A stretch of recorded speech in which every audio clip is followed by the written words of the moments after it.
Eric felt just as bad the next morning. Usually, Chad had to shunt coaches in the coach yard, and Eric took 'em. If Eric is ill, perhaps I could take his passengers.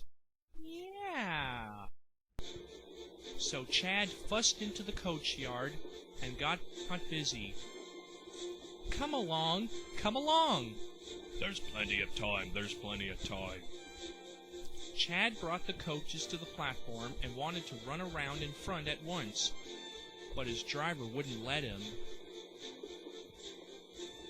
The people got into the coaches, the conductor and station master walked up and down, they banged the doors, and still Eric didn't come.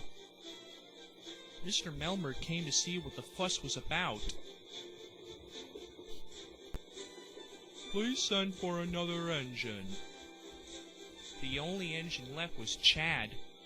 You'll have to do it then, Chad. Be quick now. So Chad went around in front and was coupled up. His driver told him to be patient, but he was too excited to listen.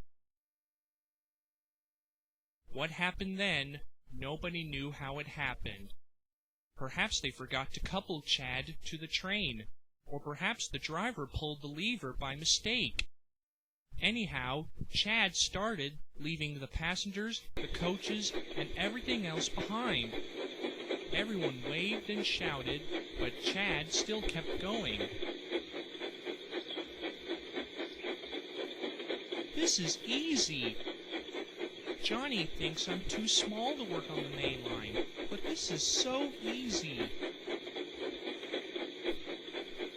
Then he came to a signal at danger. He had to stop. Bother that signal. Now what's wrong? Then the station master came up. Hello, Chad. What are you doing here on the main line? I'm pulling a train. Can't you see? Then where are your coaches?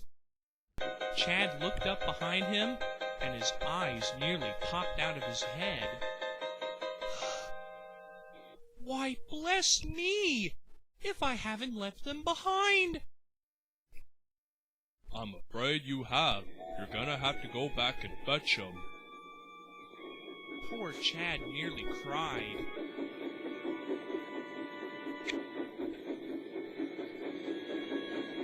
He backed up back to the station at once.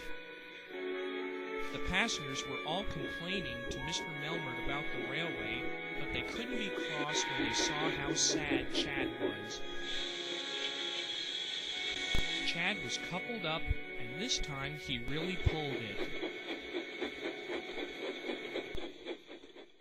The next day, Mr. Melmer came to congratulate him. Well done, Chad. You've done everything right.